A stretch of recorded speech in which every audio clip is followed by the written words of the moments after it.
मैं हूँ कौन, कहाँ से आया, किस दर पे है जाना, इस दुनिया में क्या है मेरा, किसे साथ ले जाना, क्या खोया क्या पाया अब तक, क्या है मुझको पाना, क्या है कैसा है ममरूप सलोना, कब से ऊपर को जाना, कब से ऊपर को जाना। अपने सलोने गायक स्वभाव को, स्वरूप को निखारिए, निरखिए। ना कुछ तेरा ना कुछ मेरा, दुनिया रैन बसेरा।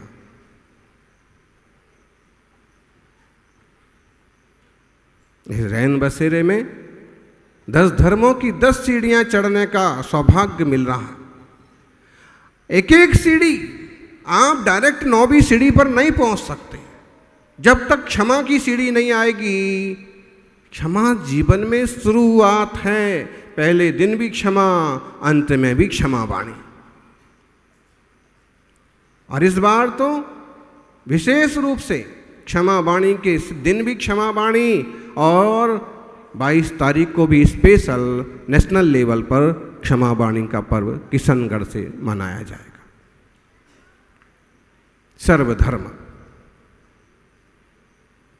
क्षमा के बाद मृदुता आए, मृदुता के बाद ऋजुता, ऋजुता के बाद सुचिता, सुचिता के बाद सत्य, तो संयम, तो सही तप कहलाएगा, तो उसके बाद सच्चा त्याग हो पाएगा। तो जब त्याग की सीढ़ी चढ़ चुके तो अब क्या बचा? त्याग में तो गुंजाइश थी कि दान कर दिया तो भी त्याग मान लिया, थोड़ा सा बचा के रख लिया तो भी त्याग मान लिया, लेकिन अकिंचन में कोई गुंजाइश नहीं है। ये 9वीं सीढ़ी एकदम साफ सुथरी, बोले अकिंचनो हम, मेरा कुछ भी नहीं, मैं किसी का नहीं, जो मेरा है उसे मैं चाहता नहीं, जिसे मैं चाहता हूं वो मेरा नहीं, जिसे मैं पा सकता हूं उसे खोजता नहीं, जिसे मैं खोजता हूं वो पा सकता नहीं। आप जो कुछ हैं वो खुद हैं, ज्ञान घन चैतन्य आत्मा, इसे आप पा सकते हैं, इसे उपलब्ध हो सकते हैं। इसी स्वरूप में रमने जमने का पुरुषार्थ करो ज्ञानी। कितनी भी कोशिश कर ली जाए तो सोने की चूड़ियां आपकी हो जाएंगी, बोलो मां, नहीं होंगी। हीरो का ब्रेसलेट आपका हो जाएगा, बोलो ज्ञानी, नहीं होगा। कितना जोर से बांधो, नाक में छेद करके भी डाल दो तो भी जिस दिन चेतन निकलेगा उस दिन नाक तोड़ करके भी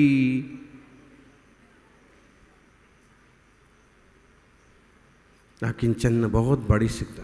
अकिंचन से समझ में नहीं आता, बोले महाराज जी। 9 बातें तो समझ में आ भी जाती हैं कि क्षमा वाली बहुत अच्छी बात है, दुनिया में क्षमा हो, मार दो भी बड़ी अच्छी बात है, मान छोड़ दो, आर दो भी समझ में आता है कि सरल स्वभावी बनो, छट कपट मत करो। शौच धर्म, शुचिता, निर्लोभता वाली बात भी समझ में आती है कि कुछ त्याग करना सीखो, आसक्ति मत करो, सब इकट्ठा मत करो। सत्य भी समझ में आता है, दुनिया में सत्यमेव जयते के नारे लगाए जाते हैं। संयम की बात भी समझ में आती है, मुनिराजों को देखते हैं, त्यागी व्रतियों को, तो लगता है कि संयम हमें भी लेना चाहिए। तपस्वी सम्राट को देखा तो तपस्या की भावना बनी, और देखो तपस्वियों को देख देख करके आज इस शहर में भी 70 से ज़्यादा तपस्वी बड़ी बड़ी साधना कर रहे हैं। एक आर्यिका माता जी और एक श्राविका 32 उपवास लगातार, मांस खमण, वो भी 2 दिन में शायद एक बार जल लेते हों तो, नहीं तो वो भी नहीं। और 16 उपवास करने वाले 5 श्रावक श्राविका। कोई जल ले रहे हैं एक दिन में एक बार, कोई 2 दिन में एक बार ले रहे, कोई नहीं ले रहे। टोटल शुद्ध निर्जल उपवास। और 10 उपवास करने वाले तो देखो कितने हैं। अभी बता रहे थे अध्यक्ष जी 60 से ज़्यादा 10 उपवास, छोटी छोटी वय के 12, 15, 18 साल से लेकर के और 70 साल तक के श्रावक श्राविकाओं में 10, उसमें कई निर्जल उपवास कर रहे हैं। संघ के मुनिराज हैं, माता जी हैं, निर्जल उपवास कर रहे हैं। और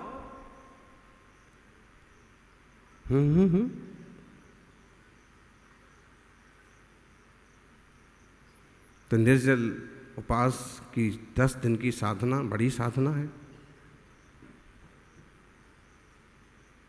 और ऐसा कठिन तप, उसमें गर्मी और हो, तपस्वी सम्राट याद आते हैं और हिम्मत बन जाती। तब भी समझ में आता है, त्याग भी समझ में आता है। गुरुकुल को दान कर दो, जिन लोगों को ज़रूरत है उन्हें कुछ हिस्सा बांट दो, उन्हें भी कुछ दे दो। मुनि राजों की चर्या में आहार दान आदि कर लो। चलो एक रूप हो गया ये त्याग का। एक और रूप हो गया कि हम वस्तुएं त्याग दें, घर त्याग दें और तपस्या में। लेकिन अकिंचन में मतलब क्या? अकिंचन, किंचन का मतलब होता है कुछ, और अकिंचन का मतलब होता है कुछ नहीं। कुछ नहीं मतलब कुछ भी मेरा नहीं।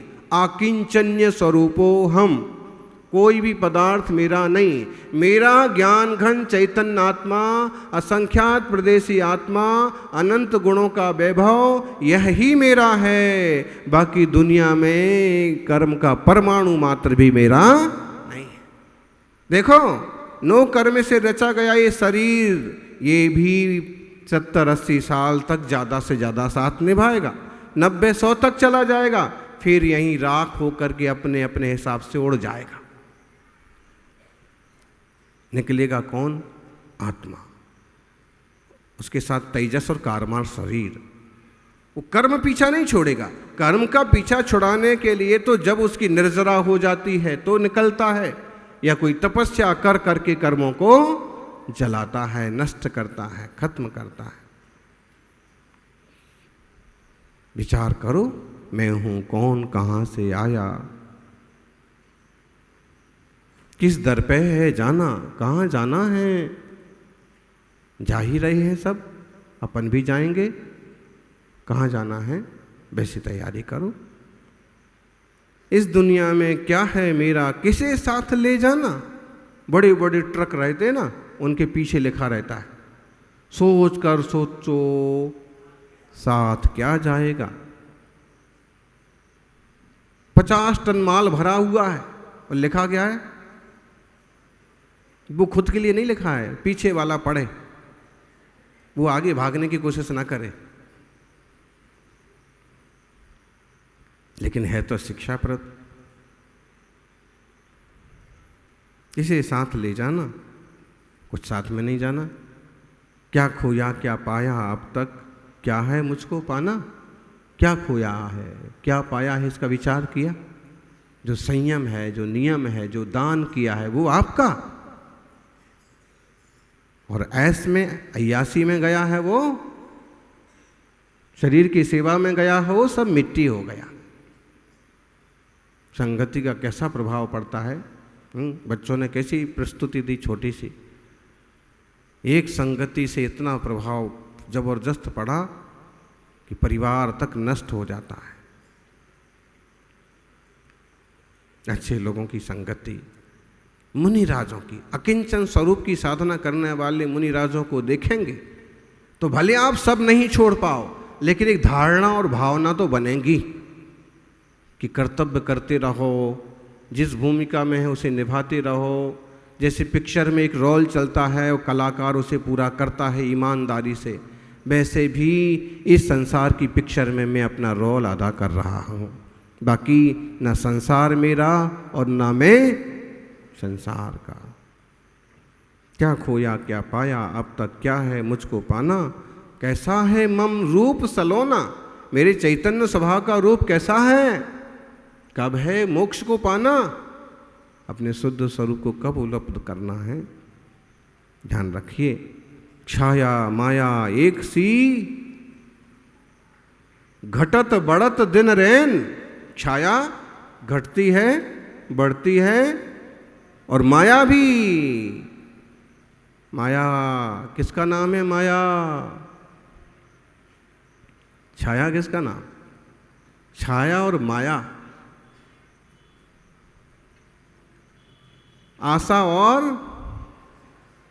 तृष्णा। कहते हैं घटत बढ़त दिन रैन, जो या की शरणा गए सो ना पावे चैन। छाया और माया के झंझट में जो पड़ा है, नाम इसलिए पूछ लिया कि किसी का नाम हो और हम कुछ बोल दें और उसको बुरा लग जाए, इसलिए पूछ लिया पहले से। अब इसमें क्या लिखा? जो या की शरणा गए, जो इनके साथ रहे, जो इनको स्वीकार करे, सो ना पावे चैन, वो कभी चैन नहीं पा सकता। छाया के पीछे कितना भागो, छाया पकड़ में आती नहीं।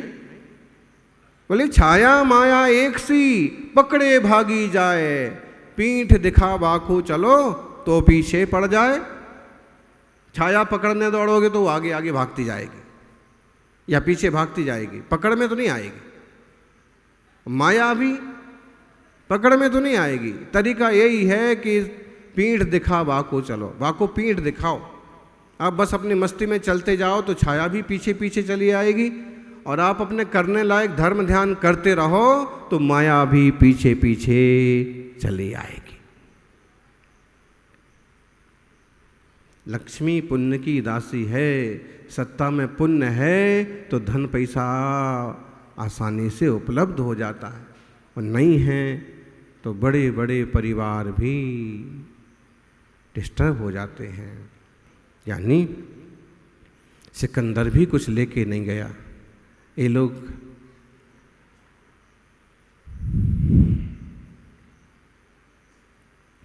अपन क्या लेके जाएंगे? बोले सिकंदर जब चला भूसे सभी हाली बहाली थे, पड़ी थी पास में माया मगर दो हाथ खाली थे। और बड़ा अच्छा किस्सा है, उस पर एक सुंदर कॉमिक्स बचपन में पढ़ी थी कि दोनों हाथ बाहर निकले हैं, सब तरफ रुपया पैसा धन सोना चांदी रखा है, वैद्य लोग अर्थी उठाए हुए हैं कंधे पर। तो बोले सिकंदर ने कल्याण मुनि के उपदेश से एक बात सीख ली थी। जिंदगी भर खूब लूट खड़ोस की, खूब कत्लेआम किया, खूब लोगों को मारा, लेकिन दिगंबर कल्याण मुनि के सानिध्य से उसको ये बात समझ में आ गई थी कि कुछ भी साथ में जाता नहीं। ये कहानी आप लोगों को मालूम है, लोग अपने अपने ढंग से सुनाते हैं, लेकिन इसका असली इतिहास यही है कि दौलामस नाम के एक मुनिराज थे, उनका बड़ा संघ था। सिकंदर तक्षशिला तरफ आया और उसने वहाँ के राजा पुरु वगैरह से मैत्री भी की, और बाद में एक बात पूछी कि अब इस देश में ऐसा कोई और है जो हमारे अधीन ना हो। राजा पुरु मुनियों के भक्त थे, उन्होंने कहा कि हाँ, ऐसे दिगंबर मुनि हैं जो किसी के अधीन नहीं है, जिनको कोई जागीर नहीं चाहिए, जिनके ऊपर किसी का अधिकार नहीं चलता है। तक्षशिला के बाहर जंगलों में वो तपस्या करते हैं, पहाड़ों पर। सिकंदर ने अपने आदमी भेजे, मुनियों ने तो आंख भी उठा के नहीं देखा। फिर उनमें से कोई बोला कि जानते हो सिकंदर ने बुलाया है दुनिया के सबसे बड़े राजा। वो तो सुनते भी नहीं। मंत्री गए, चक्रवर्ती सम्राट ने आपको याद किया है। उन्होंने कहा कौन चक्रवर्ती? चक्रवर्ती तो हमें चारित्र चक्रवर्ती। ध्यान रखना, चारित्र से बड़ा और कोई चक्रवर्ती नहीं होता। कहते हैं सिकंदर खुद आ गया, बौखला गया, तलवार निकाल ली, म्यान से टुकड़े टुकड़े कर देंगे। उन्होंने कहा तुम हमारी क्या टुकड़े करोगे? तुमने क्या समझ रखा है? जैसे हजारों लोगों को मार पीट काट पीट करके आ गए और अपने आप को राजा समझते हो, चक्रवर्ती, ऐसे यहाँ चल जाएगा? यहाँ तो जब तुम टुकड़े करोगे तो हम भी देखेंगे कि किसके टुकड़े हो रहे हैं। किसके टुकड़े करोगे? जैसे हम अपना मानते नहीं उस शरीर के टुकड़े करोगे। इसे तो हमने कब से छोड़ के दी। अगर ये धरती तेरी है तो जूता उतार के धरती पर पांव रख के तो देख। कहते हैं सिकंदर ने जूता निकाला, धरती पर पांव रखा तो धरती तो तप रही थी। तुरंत पांव जूते में घुसेड़ लिया। उसके समझ में आ गया कि इतनी तपती धरती पर, शिलाओं पर ये मुनि एकदम शांत बैठे हैं। सच में इनने देह और आत्मा को भिन्न जाना है।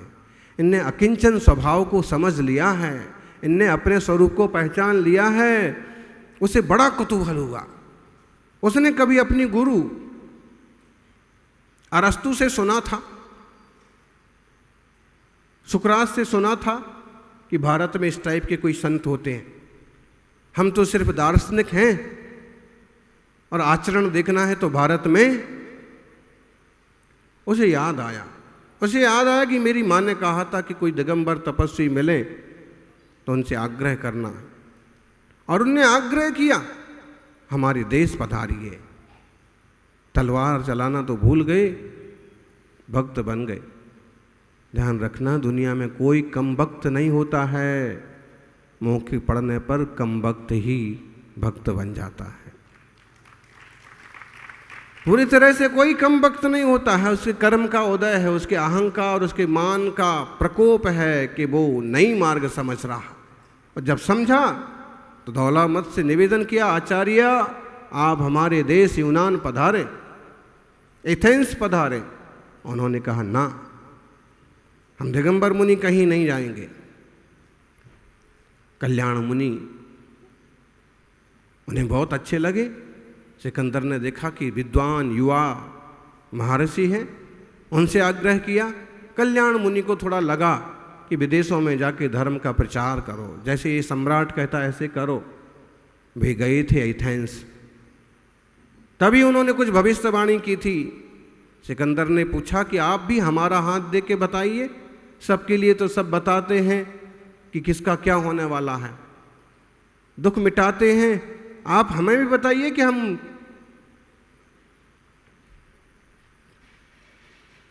कितने बड़े सम्राट बनेंगे। इस दुनिया में हमारा राज कब तक रहेगा? कल्याण मुनि ने कहा, सिकंदर, दिगंबर मुनि को किसी का हाथ देखने की जरूरत नहीं पड़ती। दिगंबर मुनि तो चेहरा पढ़ के पहचान लेता है कि कौन आदमी कैसा है और क्या हासिल करेगा। अब बस तुम्हारा राज समाप्त होने वाला है। मुनि श्री कैसी बात करते हैं? बोले हाँ, आयुष्य पूरा होने वाला है। और जब तबीयत बिगड़ी तो जिस दवा से कटोरे में रखा हुआ पानी बंध गया, कटोरे में रखा हुआ पानी बर्फ बन गया, इकट्ठा हो गया, उस दवा से उसका दस्त भी नहीं रुका। और कहते हैं इस तरह से ही। और जब मुनि से इतना सीख लिया था, सुन लिया था, तो ये आदेश दिया कि 3 बातें करना। धन सब इकट्ठा करके पास में रखना, लोगों को मालूम पड़े कि कोई कुछ लेके नहीं जाता, ये सब यहीं पड़ा है। हाथ बाहर निकाल देना, जनाजे के हाथ खाली आए थे खाली गए, बल्कि आते वक्त मुट्ठी बांध के आया था, लेकिन दुष्ट ने जो लाया था वो भी खो दिया। वैद्य डॉक्टर्स कितने इकट्ठे हो जाएं, आयु पूरी हो गई तो कोई एक शरण है दुनिया में, तो केवल वीतरागजिन धर्म शरण है। धर्म ही शरण है। यानी परिग्रह 24 भेद त्याग करें मुनिराज जी, तृष्णा भाव छेद घटती जान घटाइए। मुनिराज तो 24 प्रकार का परिग्रह का त्याग करते हैं। कौन सा है 24 प्रकार का परिग्रह? क्षेत्र वास्तु ऋण स्वर्ण धन धान्य दासी दास कुप्य भान नौकर चाकर लाड़ी गाड़ी हवाई जहाज हेलीकॉप्टर बड़े बड़े घर बड़ी बड़ी फैक्ट्री सब किस में आएगा? 10 प्रकार के परिग्रह में। और 14 प्रकार के परिग्रह मिच्छत्वे अराया तहे वह हस्सादिया छद्दोसा चत्तारी तह कसाया 14 अभ्यंतरम गंथा। एक तो मिथ्यात्व, 4 कसाय, 9 कसाय, 14 हो गए अंतरंग परिग्रह। हास्य रति अरति शोक भय जुगुप्सा स्त्री वेद पुरुष वेद नपुंसक वेद, ये 14 अंतरंग परिग्रह। लोग लाफ्टर चैनल देखते हैं हंसने के लिए, उससे क्या हो जाएगा? वो भी तो कसाय है। सीरियल देखते देखते रोने लगते हैं। अरे शांत सहज रहना सीखो, वीतराग तत्व को पहचानो।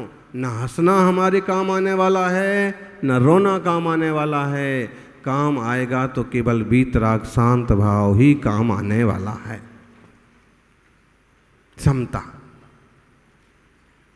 और गजब की बात, 10 प्रकार के परिग्रह में इतना बड़ा घर आ गया, इतनी बड़ी गाड़ी आ गई, इतना बड़ा प्लाट आ गया। माने 10 प्रकार के परिग्रह, जो 10 प्रकार के बाह्य परिग्रह हैं वो पूरे लोक में फैले हुए हैं। और 14 प्रकार के परिग्रह हैं, 10 प्रकार के परिग्रह 3 लोक में फैले हुए हैं और 14 प्रकार के परिग्रह केवल 3 हाथ के शरीर में घुसे हुए हैं। बाहर की चीजों को तो मिटाना कठिन है, अगर तुमने भीतर के 14 प्रकार के परिग्रह को मिटा दिया तो फिर लोक के अग्रभाग पर बैठने से तुम्हें कोई मना नहीं कर सकता। अगर मिट गई सारी कसाएं तो सिद्ध होने से तुम्हें कोई नहीं रोक सकता। आत्मन सिद्ध स्वभाव ये अकिंचन स्वभाव वाले को मिलता है। दुनियादारी के झंझट में पड़े हो, जबकि ज्ञानी कहते हैं उत्तमा स्वात्म चिंता स्यात् पर चिंता च मध्यमा अधमा काम चिंता स्यात्। और उत्तमा स्वात्म चिंता स्यात्, सबसे पहले अपनी चिंता करो, ये सही बात है, ये सही चिंतन है। देह चिंता च मध्यमा, फिर चाहे तो अपने शरीर की फिक्र कर लो थोड़ी सी, वो मध्यम है। अधमा काम चिंता स्यात्, परोपकार या काम विकार की चिंता ये अधम है। वासनाओं में डूबना ठीक है गृहस्थी के लिए बोले, लेकिन अधम काम है ये। और अधमा अधमा क्या है? अधमा अधमा पर चिंता धमा धमा। पर चिंता का मतलब इसका ऐसा बिगड़ जाए, उसका ऐसा हो जाए, ये मर जाए, ये अधमा अधमा, ऐसे कभी विचार नहीं करना। मुनि का जीवन तो परम पवित्र होता है। हमको ही देख लो, यहाँ साधुओं को देखो, बैठे हैं शांत, धरती पर सोता हूँ, आसमान ओढ़ता हूँ, मिट्टी की काया से अमृत निचोड़ता हूँ, इसीलिए दुनियादारी से नहीं परमात्मा से नाता जोड़ता हूँ। अकिंचन स्वभावी अकिंचनोह मिथ्या स त्रैलोक्याधिपतिर्भवेत् योगी गम्यम तव प्रोक्तम रहस्यम परमात्मना। आचार्य श्री गुणभद्र स्वामी ने इतना छोटा सूत्र, इतना जबरदस्त, पाटनी जी केवल 32 अक्षर हैं और इस 32 अक्षर के मंत्र में जबरदस्त क्या बोले? अकिंचनो अहम। ऐसा विचार करो कि मैं अकिंचन स्वभावी हूँ, दुनिया का कोई जंजाल मेरा नहीं है। वो छोड़ने की बात नहीं कर रहे फिलहाल वो विचारधारा चेंज करने की बात कर रहे हैं कि आप ऐसा विचार बनाओ, सोचो ऐसा कि दुनिया का कोई पदार्थ मेरा नहीं है। अकिंचनोह मिथ्यास्व, तो क्या होगा बोले? ऐसा विचार करते करते जीवन में उतार आएगा और त्रैलोक्यादि पतिर्भवेत्, ऐसा चिंतन करने वाला कि कुछ मेरा नहीं है, उसका 3 लोक का स्वामी वो हो जाता है। योगी गम्यम तब प्रोक्तम रहस्यम परमात्मना। बोले बड़े बड़े योगियों ने जो रहस्य प्राप्त किया, वो रहस्य मैंने आप लोगों को बता दिया।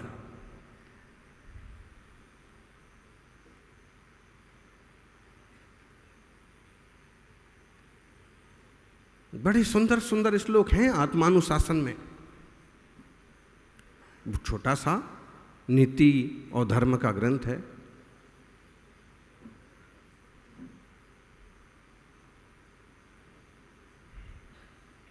आशा गर्त प्रति प्राणी यस्मिन् विश्वमणुपमं कस्य किम कियदायाति वृथा वो वैसायिषिता।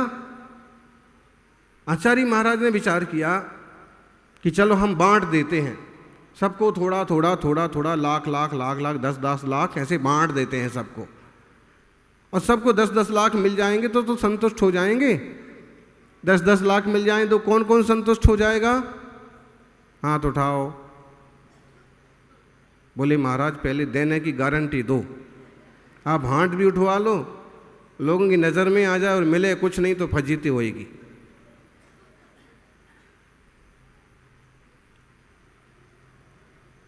अरे आप तो प्रज्ञावान श्रावक हैं, बोलो 10 लाख दे दो, 20 लाख दे दो, लेकिन संतुष्टि मिलेगी इसकी कोई गारंटी नहीं है।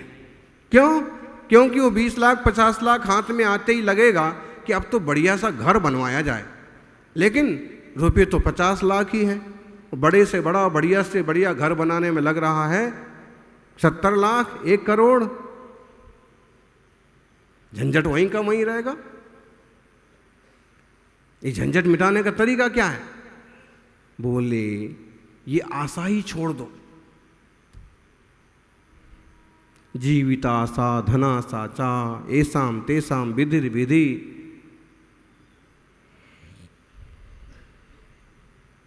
बोले जिनको जीने की आशा है, जिनको धन की आशा है, उनको यमराज का डर है, उनको दुनिया का डर है। किम करोति विधिस्तेषाम मेषा मासा निरास्ता। विधि भाग्य कर्म या यमराज उसका क्या बिगाड़ लेंगे? जैसे जीने की आशा नहीं है, जैसे धन की आशा नहीं, क्या बिगाड़ लेंगे?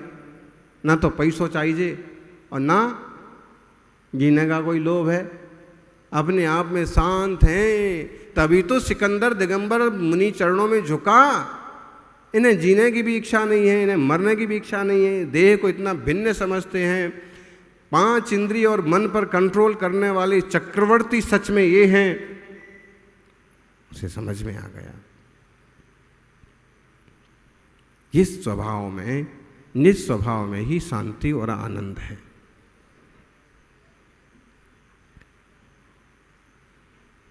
किंचित भी पदार्थ स्वीकार करना नहीं, कोई भी पदार्थ मेरा नहीं, ऐसी भावना होना चाहिए। जिन्होंने अकिंचन भाव की उत्कृष्टता को पा लिया है, वही सच में अकिंचन धर्म के धर्मी हैं। वे ही उत्तम महात्मा हैं, वे ही विश्व वंदनीय हैं, वे ही धरती के जीवंत देवता हैं।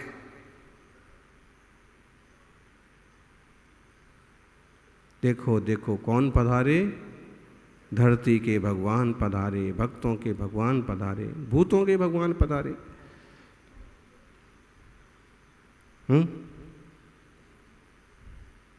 महासाहू महासाहू महासाहू दिगंबरा। कितना बढ़िया उस जमाने में क्या सोच करके उन ये अक्षर हैं। वो जो कविता है कल्याण आलोचना प्राकृत भाषा की, वो लगभग 1000 साल पुरानी है। इतना बढ़िया अक्षर शब्द आए।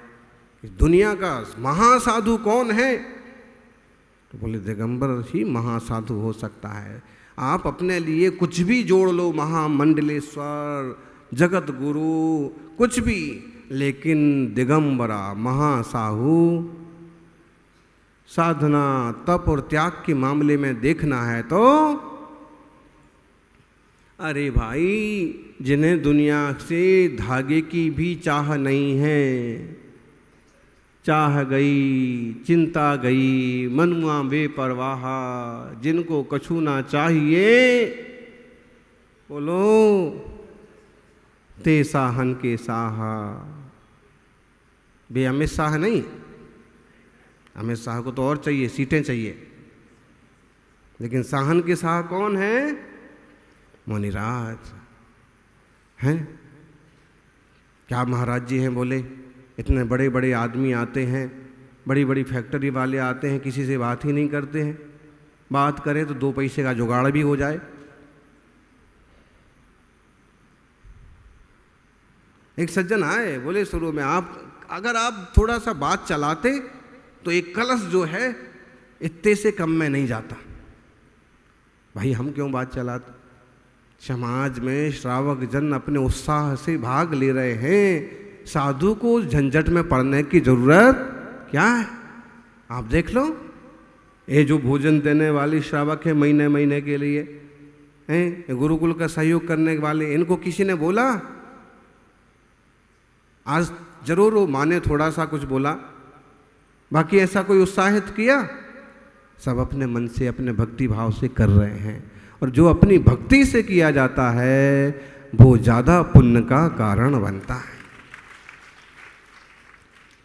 समझ में आना चाहिए। अब हमें ध्यान में आ रहा है कि फिजूल में एक रखा है, निकाल दो, किसी के काम आएगा। बैंक में पड़ा है, डिपॉजिट में पड़ा है, क्या मतलब है? सच में जरूरी है, बेटी की शादी अगले साल है तो ठीक है, सुरक्षा करो, वरना निकाल के किसी सही रास्ते लगा दो। फिर जब अकिंचन स्वभाव, अपरिग्रह स्वभाव समझ में आता है तो देह का मोह भी छोड़ना नहीं पड़ता है, छूट जाता है।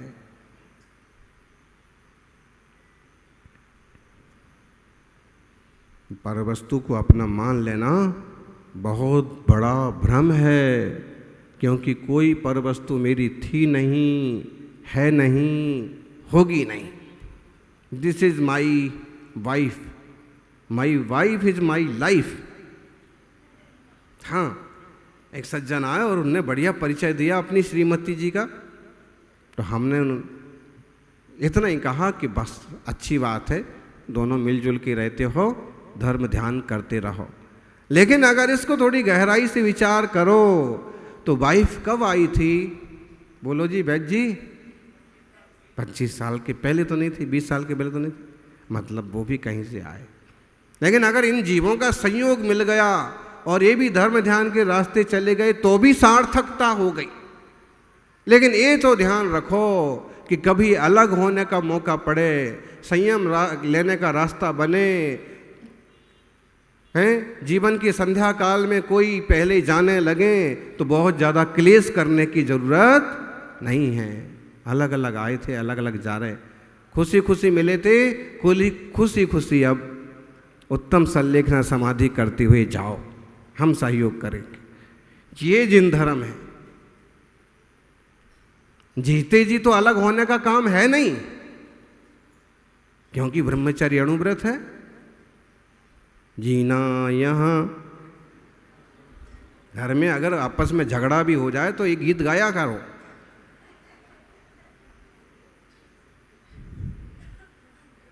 कौन सा? जीना यहाँ मरना यहाँ, इसके सिवा।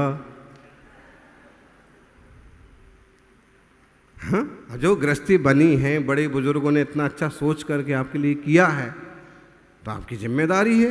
और अगर ऐसा संयोग और भाव बनता है कि अब हो गई जिम्मेदारियां पूरी, जीवन के 70 वसंत पूरे हो गए, अब तो क्षुल्लक का संयम स्वीकार करना, वो बात जीवन का सौभाग्य होगी और पूरा परिवार सहमति देगा, फिर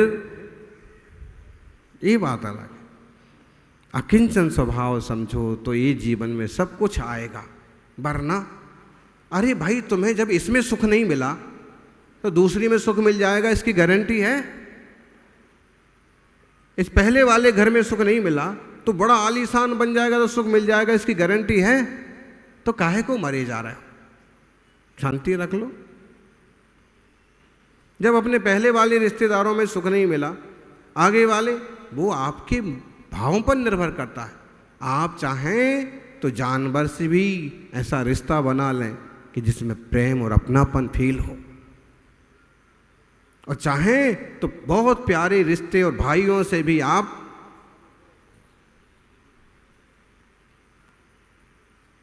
ये तो आपसी समझ चाहिए, तभी जाकर के 9वीं सीढ़ी पहुंचेंगे और फिर 10वीं तो और ऊपर है।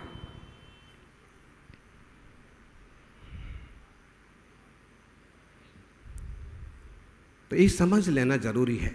सम्राट ने कहा, पुरोहित जी मैं चाहता हूं मैं पूरी तरह से सुखी हो जाऊं, बहुत आनंदित रहूं, आप उपाय बताइए। पुरोहित जी ने कहा कि महाराज उपाय तो है, तो आप उपाय बताइए कि मैं हमेशा खुश रहूं। राज की टेंशन, परिवार की टेंशन, और रानियां जब आपस में झगड़ती हैं ना, बड़ा टेंशन होता है, उपाय बताइए। उन्होंने कहा कि ऐसा करें, जिस दुनिया में सबसे सुखी आदमी हो, सबसे बेहतर और सुखी इंसान हो, जिसके चेहरे पर कोई क्लेश ना हो, आप उसके कपड़े पहनिए। उसके एक जोड़ी कपड़े आपको मिल जाएं तो आप जिंदगी में कभी दुखी नहीं होंगे। राजा ने तुरंत सैनिक दौड़ा दिए, मंत्रियों को भी कहा कि खोज करिए, ऐसा इंसान जल्दी से जल्दी खोजो और उसके कपड़े लाओ, मुझे पूरी तरह से सुखी होना है। सब तरफ निकल गए, लेकिन वो ही नहीं मिला। देखा कपड़े तो बहुत अच्छे पहन रखे हैं, सेठ जी ने सोना का ब्रेसलेट भी पहन रखा है, हीरों का हार भी पहन रखा है। उनको कहा कि सेठ जी बढ़िया तो है सब? उन्होंने कहा सब बढ़िया है, कोई दुख तो नहीं है? नहीं कोई दुख नहीं है, कुछ भी दुख नहीं है। नहीं यूं तो कोई दुख नहीं है, लेकिन वो जो पड़ोस वाला सेठ है ना, आजकल वो थोड़ा सा ज़्यादा आगे चल रहा है, यही टेंशन रहता है। पड़ोस वाले को समझ लिया कि भाई ये ज़्यादा अच्छा है इसका मतलब, और उसके पास पहुँचे तो कोई दुख तो नहीं है, कोई दुख नहीं है, जर्रा भी दुख नहीं है, ऐसे तो कोई दुख नहीं है। लेकिन छोटा जो बेटा है, ये एक आंख से उसको कम दिखता है, हमेशा यही टेंशन रहता है कि इसकी शादी कैसे होगी।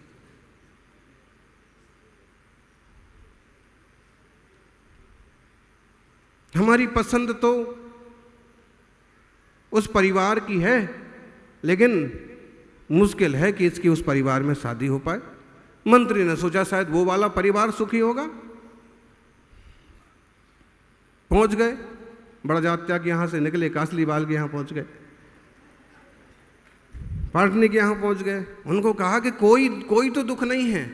उनने कहा यूं तो कोई दुख नहीं है, बिल्कुल दुख नहीं है। नहीं, लेकिन पिताजी की तबीयत जो है थोड़ी ऊंचा नीचे चलती रहती है, ये बड़ा क्लेश रहता है। अब क्या करें? और बड़े कहीं राजा के पास पहुंच गए, मंत्री जी के पास पहुंच गए, मंत्री ने भी बढ़िया बोले और कोई टेंशन नहीं है। लेकिन दूसरा बाजू वाला मंत्री है ना, हमेशा कोशिश करता है कि जो मेरा प्रधानमंत्री पद है वो इसके हाथ पड़ जाए, इतना ही सा टेंशन। और देख लिया कि दुनिया में चेहरे से सुंदर, कपड़ों से सुंदर बहुत लोग हैं, लेकिन सुखी। देखा जंगल में एक मुनिराज जैसे कोई बैठे हैं और बड़े शांति, बड़ा आनंद है, आसपास पंछी गीत गा रहे हैं, शेर और गाय भी पास में आके बैठे हैं। मंत्री ने देखा, आहा सबसे सुखी इंसान तो, इनसे तो पूछने की भी जरूरत नहीं है चेहरे से। और उनने जाके राजा को बताया। राजा आए, जल्दी चलो कपड़े लेने के लिए। जब आके देखा तो वो दिगंबर मुनि थे। सुख और शांति तो थी, कपड़े नहीं थे। बोले दुनिया का सबसे सुखी इंसान जो है उसके पास ना कपड़े हैं और ना लफड़े हैं। ये अकिंचन भाव, या तो सारी दुनिया को अपना मान करके सबके हित की कामना करो, या फिर कोई पदार्थ मेरा नहीं है। अकिंचनो हम